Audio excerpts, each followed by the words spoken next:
पिछले कुछ दिनों से ठंड बहुत ज्यादा ही बढ़ गई थी, इसलिए लगभग सभी भीड़ भाड़ वाली जगहों पर लोग कम ही नजर आते थे।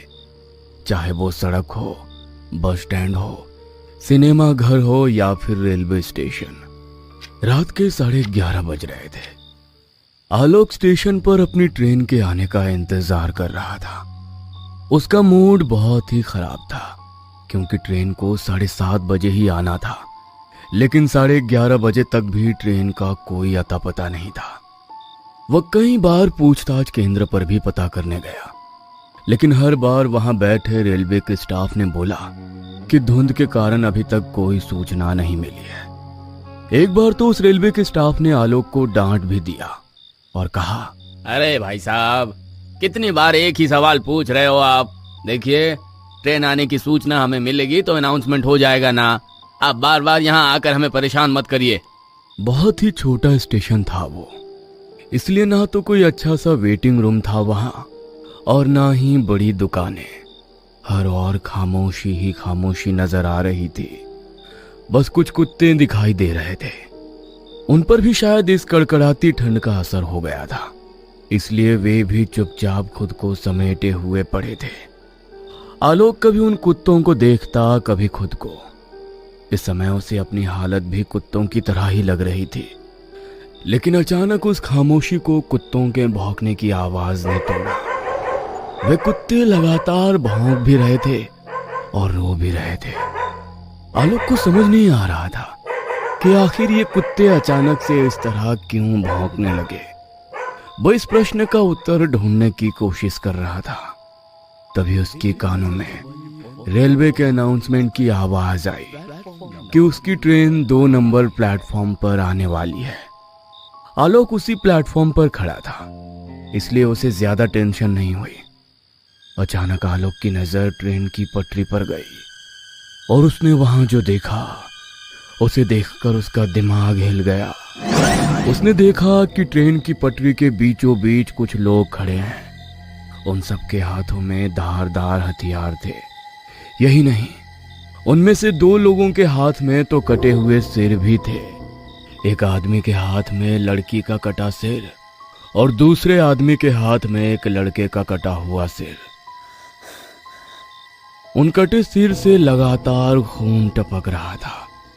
वो सारे लोग आलोक को घोर घोर कर देख रहे थे। उन्हें देखकर आलोक के मुंह से चीख निकल गई और वो वहां से भागा।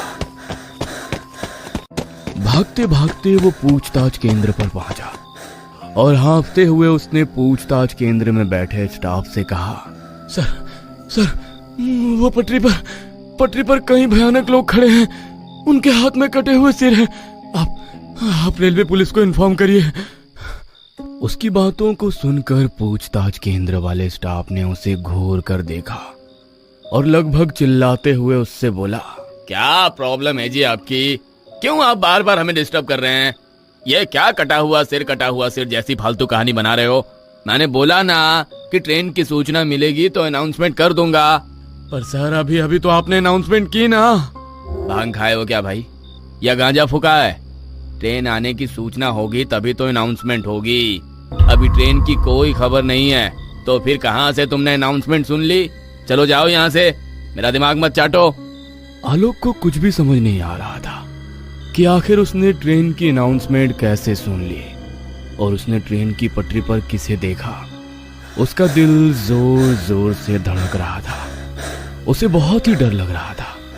वो किसी तरह अपने डर पर काबू करके पूछताछ केंद्र से थोड़ी दूर पर लगी एक बड़ी सी टेबल पर बैठ गया। उसकी आंखों के आगे अभी भी वो दोनों चेहरे बार बार घूम रहे थे। वो चाह रहा था कि उन चेहरों से वो अपना पीछा छुड़ाए, लेकिन ये संभव नहीं हो पा रहा था। घड़ी की सुई धीरे धीरे कर आगे बढ़ रही थी। आलोक की आंखें अब बेझिल हो रही थी, इसलिए वो उस टेबल पर आंखें बंद कर लेट गया। उसे लेटे हुए 10 ही मिनट हुए थे कि उसकी ट्रेन के आने की अनाउंसमेंट हुई। वो गहरी नींद में आ गया था, लेकिन अनाउंसमेंट की आवाज से उसकी नींद खुल गई। वो हड़बड़ाकर उठ बैठा। ट्रेन के आने की सूचना प्लेटफॉर्म नंबर 2 पर ही हुई थी। वो धीरे धीरे कर प्लेटफॉर्म की ओर बढ़ चला। कुछ ही देर में ट्रेन आ गई। उसका रिजर्वेशन A1 बोगी में था। वो अपनी कोच में चढ़ गया।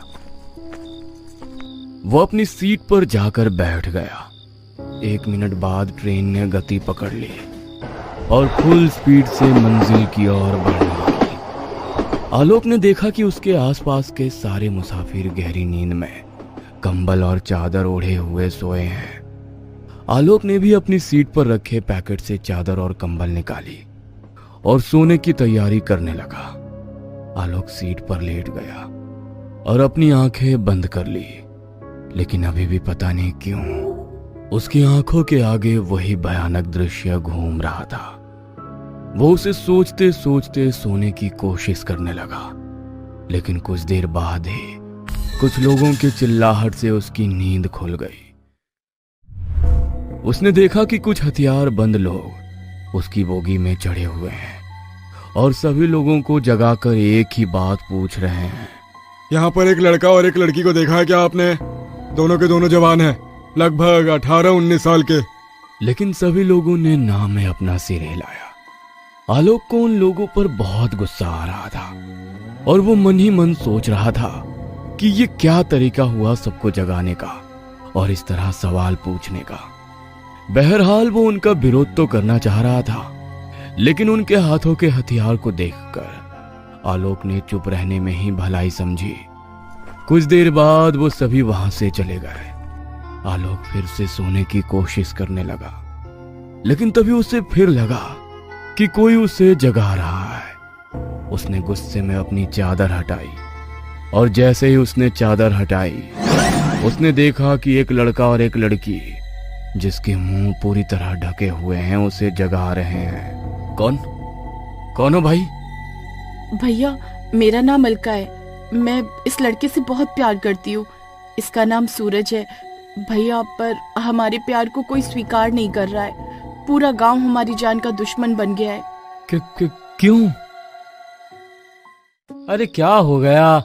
तुम हमको इस समय यहाँ काहे बुलाई हो? सब गड़बड़ हो गया है सूरज। पता नहीं पिताजी को कैसे हमारे संबंध के बारे में पता लग गया है। हमको तो बहुत डर लग रहा है। डर? अरे प्यार किया तो डरना क्या? हम अपने लिए नहीं डर रहे हैं सूरज, हमको तुम्हारी फिक्र है। अरे जब तक मेरे हाथ में तुम्हारा हाथ है, हमको कुछ भी नहीं हो सकता है। हम हर दीवार गिरा देंगे, जात की, पात की, सब दीवार। बस तुम हमारा हाथ कभी मत छोड़ना। भैया, मैं नीची जात का हूँ और अलका बहुत ही ऊंची जात की है। ये बात गांव वालों को पच नहीं रही है। भैया, हम दोनों ने छिपकर शादी भी कर ली है, पर पता नहीं गांव वालों को ये सब कुछ कैसे पता लग गया। अच्छा, तो कुछ देर पहले हाथों में हथियार लेकर जो लोग आए थे वो तुम लोगों के गांव के थे? हाँ भैया। देखो भाई, आजकल दुनिया बहुत एडवांस हो गई है। तुम लोगों को एक साथ रहने से कोई नहीं रोक सकता। तुम लोग पुलिस की मदद क्यों नहीं लेते? पुलिस?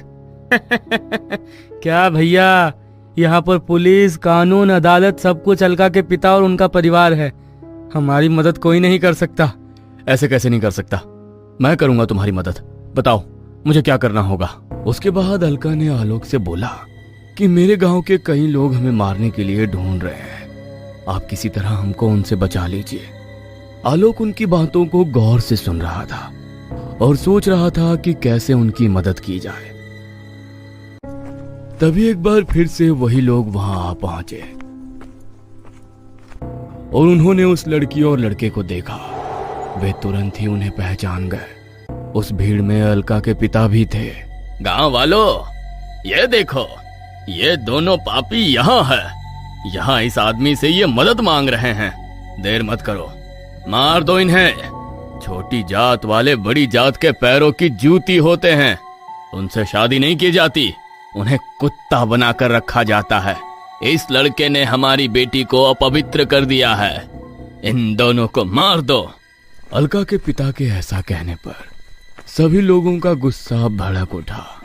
सभी ने उनके गले पर हथियार टिका दिए।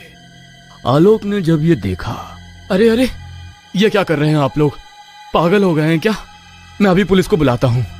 आलोक की इस बात पर सभी लोग जोर जोर से हंसने लगे। उसी समय ना जाने ऐसा क्या हुआ कि एक बड़ा सा पत्थर एसी बोगी के शीशे से टकराया और तेज हवा का झोंका अंदर आया और उस हवा के झोंके से उस लड़के और लड़की के चेहरे पर लगा कपड़ा हट गया और जैसे ही वो कपड़ा हटा उनका चेहरा आलोक के सामने आ गया। आलोक ने जैसे ही उस चेहरे को देखा तो उसकी चीख निकल पड़ी, क्योंकि ये वही चेहरे थे जिनका कटा सिर उसने स्टेशन पर देखा था। आलोक का सिर पूरी तरह घूमने लगा। उसके दिमाग ने काम करना बंद कर दिया था। उसे कुछ समझ नहीं आ रहा था कि वो क्या करे और क्या ना करे। काफी देर उसी तरह जड़वत रहने के बाद उसने ट्रेन की चेन की ओर देखा और उसे खींचने के लिए आगे बढ़ा, लेकिन उसके पहले ही उसने देखा कि उन लोगों ने उस लड़की और लड़के का गला काट दिया है। उसमें से एक आदमी ने अलका का कटा सिर उठाया और दूसरे ने सूरज का। अलका और सूरज दोनों के गले भले ही उन लोगों ने काट दिए थे, लेकिन जमीन पर पड़ा उनका शरीर अब भी साथ था। दोनों ने एक दूसरे का हाथ अब भी पूरी शक्ति के साथ थाम रखा था, जैसे वो कह रहे हों कि हमें कोई अलग नहीं कर सकता, कभी नहीं। आलोक का दिल अब जोरों से धड़क रहा था। उसे एक पल को लग रहा था कि ये सब एक सपना है, लेकिन जैसे ही एक आदमी तलवार लेकर उसकी ओर बढ़ा, उसे लगा कि यह सपना नहीं हकीकत है। वो ट्रेन के दरवाजे की ओर भागा। वे लोग भी उसके पीछे भागे। कुछ देर बाद आलोक ने जब पीछे मुड़कर देखा तो उसके चेहरे का रंग उड़ गया। उसने देखा कि वो सभी लोग अब इंसान नहीं, भयानक भूत में तब्दील हो गए। ट्रेन पूरी स्पीड में भागे जा रही थी। उसे लग रहा था कि उसकी मौत अब करीब है। आलोक ने फिर एक बड़ा निर्णय लिया और चलती ट्रेन से कूद गया। एक जोरदार भयानक चीख की आवाज आई। यात्रीगण कृपया ध्यान दें। दिल्ली जाने वाली 112 एक्सप्रेस प्लेटफॉर्म नंबर 2 पर आने वाली है। यह अनाउंसमेंट बार बार गूंज रहा था। अचानक ही आलोक की नींद खुल गई। उसने इधर उधर आंखें फाड़ फाड़ कर देखा, फिर अपनी घड़ी की ओर। सुबह के 5 बज गए थे। आलोक कभी उस अनाउंसमेंट की आवाज को सुनता और फिर कभी उस पूरी घटना को याद करता और अपने आप को देखता और सोचता, क्या वो सब सपने में देख रहा था या सब कुछ हकीकत में हुआ था। उसे ये बात समझ में नहीं आ रही थी। एक बार फिर से उसके कानों में वही अनाउंसमेंट सुनाई पड़ी तो वो एक बार फिर से प्लेटफॉर्म नंबर 2 की ओर बढ़ चला, कई सवालों को अपने मन में लिए।